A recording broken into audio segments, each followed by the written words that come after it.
ina-expect ko maraming laman. Yung pala, nagkatanggalan lang yung packaging sa loob. Bibili ako ng car or maghahanap ako ng jowa na may kotse. Walang sampalang mangyayari ngayon.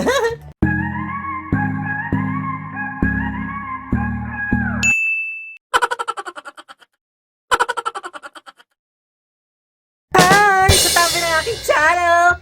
Woo! Woo! Sobrang inahantok talaga ako, but problem is, parang hindi pa pagod yung katawan ko, alam mo yun? Hindi ko alam kung na-experience yun din yun, ha? Anyway, dumating na siya. I'm loving it dahil nakabox na siya, di ba? Narinig ata tayo nila Sada, di ba? Nilagay nila sa box. Anyway, pinag-isa nila ng packaging. Dalawa naman yun, box. Dalawa kasi to, isang 230 or 239, and then isang 189. I don't know lang kung alin dito yung 230 or kung alin dito yung 189. Pero the main point is, tignan natin kung worth it ba yung mga nakalagay dito. Anyway, kung bago ka pala sa channel na to, don't forget to subscribe and click the notification bell para every time na may upload ako, lagi kayong updated. So, let's go sa video! Ako as an online buyer, ilang beses na rin ako na bogus, oo. So, ang ginagawa ko, bago ko siya orderin, tinitignan ko muna yung reviews. Pero kasi, karamihan ng mga reviews sa mystery box, medyo hindi magaganda. Siguro sa akin lang kaya hindi siguro magaganda kasi medyo disappointed yung tao dahil hindi nila nakukuha yung gusto nila. As for me kasi, since this is a mystery box, hindi mo alam kung ano yung makukuha mo, diba? Pag bumibili ka ng mystery box, wag mo masyadong itataas yung expectation mo para hindi ka naman masaktan sa huli, diba? Ang akin lang, sana naman kahit pa paano, worth it, no? At sana lahat ng mga nandito sa loob, magagamit ko, diba? Kaya ba today? Pabubuksan mo ba yan forts today? Tagal A few moments later. Yun nga lang, medyo nawala na yung excitement ko. Dahil, second na to, ayun. Di man lang sila naglagay ng label kung alin dito yung 189 and alin dito yung 230. Para naman sana may price assumption tayo, diba? Ayoko na mag-price assumption, baka mamaya mali-mali pa yung assumption ko. Marami pang magsabi sa akin ng assuming kasi ako. Charot! Para sila magaan. So, hindi ako nag-expect na meron ditong something extraordinary. Feeling ko ito yung 189. Hindi muna natin siya titignan. Dapat tutok lang tayo sa camera. Nakita ko yung packaging nung isa. Feeling ko may earphone na naman. Kapain muna natin kung ilan. 1, 2... Ay, bala na nga. Ano to? Wait, charger. Natanggal sa loob ng box. Wait, kapain natin. Hindi ko hahanapin yun. Oh, ito yung Oo, natanggal nga. Ay, walang quality control. Natatanggal. Alam mo yung ina-expect ko, maraming laman. Yung pala, nagkatanggalan lang yung packaging sa loob. I guess ito yung cord. Hanapin natin yung adapter ngayon. Oh, ito yung adapter. Marami na rin ako naging Samsung charger. So, I can say na Class A din to. Hindi ko nahuhulaan yung price. Hindi ko alam kung magkano yung price ng Class A charger ngayon. Tatlo lang yung laman niya. For the next item, in fairness, tempered glass. Tempered glass to for what unit? Universal daw. And then for the last item, ano kaya to? Flash drive. Kung hindi flash drive, card reader. Hindi ako nakatingin Tignan nyo kung tama ako. Flash drive or card reader. Pag mali ako, sasampalin ko sarili ko kung wala sa dalawang nabanggit ko. Promise yon. Charot. Sorry! Hindi ko sasampalin yung sarili ko. Card reader siya or card reader nga. Walang sampalang mangyayari ngayon. Recap. Yung laman ng isang box, tatlo. Isang charger, isang card reader, and isang tempered glass. So, for the last box, ito na, leveling. Medyo mabigat siya. So, I think ito yung 230 and then buksan na natin siya. Natuwa lang ako kasi nasa box na siya. Yun lang. Pero so far sa mga items, hindi ako masyado natutuwa. Kasi hindi ko siya masyado magagamit. But anyway, as I've said, bumibili ka ng mystery box. Expect the unexpected. And then, wag masyadong asyumera. At parang di ka ma-disappoint. Alam naman sabihin nila kung ano yung laman ng mystery box, di ba? Hindi na yung mystery. Ang pangit ko, Shota. Pero in fairness, kinesa, kahit wala pang ligo. For the first item, feeling ko salamin. Ay, ano to?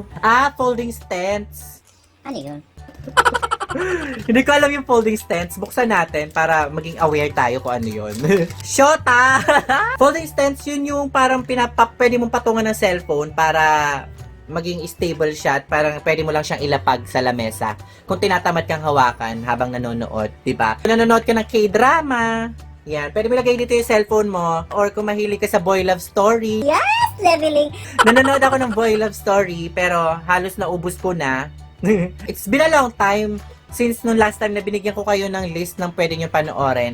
Well, anyway, itong tatlong sasabihin ko, ito yung feeling ko the best for me. Panoorin nyo yung Theory of Love. Bida doon, kung talagang diehard fan kayo ng BL, story ng Thailand, sila Afghan. Sunod, Why Are You? Sobrang ganda nun, my God, napaka-daring ng mga scenes, leveling ang shasharap nila. For the last one, marami na ako napanood na BL story. So, some of the BL stories, paulit-ulit na lang yung parang nagiging plot ng story. So, kung gusto nyo medyo mabago, pwede nyo panoorin yung Until We Meet Again. Yung iba, hindi sila masyadong aware na merong ganito kagandang story or ganitong BL. Pero panoorin nyo yung Until We Meet Again, sobrang ganda nung storyline niya, promise. Ang daming plot twist. Ayan munang tatlo. So, next item, parang onti ng laman niya ulit. Alam ko na to. Kung hindi to yung stylus pen, eyeliner, cable protector, o akala ko stylus pen. Okay, wrong guess. Lahat naman ng tao nagkakamali. Huwag kang umasta na parang inosente ka. Ganun. Charot lang, to naman. Alam nyo naman na mahal ko kayo, diba? Pero parang kung ito yung 230, parang hindi naman worth it. Ano ba yan? Mas maganda pa pala yung dun sa isang merchant. Meron pang dalawang item. Kinakapa ko eh. Jutay! Yung ulit, parang phone holder. Dalawa na yung ganito ko. Pero mas bet ko yung color nito. Mas nagko-complement siya sa color ng case ko. Ito talagang malaki, talagang hinulit ko. Kasi feeling ko ito yung main event. Pero ayoko pa rin iset yung hopes ko ng sobrang taas.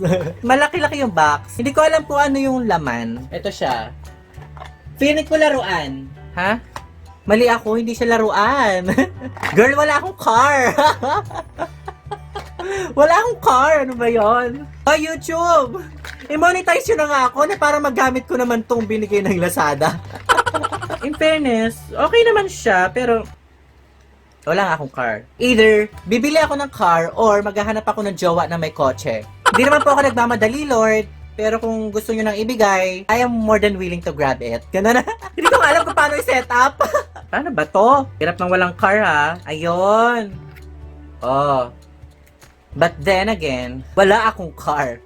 So, hindi rin natin siya magagamit. Lagay na lang natin siya dyan. Wala na. Anyway, i-recap natin yung laman ng second box. Tatlo lang yung laman niya. Ay, apat. I mean, isa yung parang phone holder for cars. Isang folding stents. Tapos, cable protector. Feel ko ito yung magagamit ko ng bonggang-bongga. Kasi, alam mo na yun. Basta yun na yun. Charot. And then, ito din. Okay. So, if I'm going to compare this doon sa first video natin ng mystery box, yung unboxing natin, although wala siya sa box, I can say na mas nagustuhan ko yon yung laman nun, kesa dito sa dalawang to. Kung i-rate ko itong nakuha ko, hindi po ako nag-iinarte ha. Again, itong sinasabi ko is based on my own or in my own, pochang preposition yan. This is based lang sa opinion ko. So, kung i-rate ko to from 1 to 5, 5 being the highest, siguro lang sila. Sabihin na natin 3. Average naman. Oo, wag na natin ipagkait sa kanila yon. Kasi, magagamit mo naman sila. Although, medyo disappointed lang ako dito sa part na to. Sa mga merchant na gumagawa ng mystery box, I just want to suggest lang na siguro iwasan natin maglagay ng mga ganito. Kasi alam naman natin, majority, wala naman cars. Pero, opinion ko lang yun. Huwag niyo na akong pakinggan kung ayaw nyo, oo. Huwag po kayo magalit. Basta yun lang. So, siguro mas matutuwa pa ako kung sakaling nilagay nyo kutsara o tinidor. Oo. Joke lang po. Huwag po kayo magalit sa akin. Suggestion lang. Charot. Anyway, that's pretty much it today. So, at least naman average level, diba? 3. Hindi naman po kayo bagsak. Pasado pa rin naman po kayo. So, that's pretty much it. Paulit-ulit yung that's pretty much it today, ha? Anyway, yeah. Kung nagustuhan nyo yung video na to, don't forget to like, comment, share, favorite, and don't forget to subscribe to my channel, and then click the notification bell para every time na may upload ako, lagi kayo updated!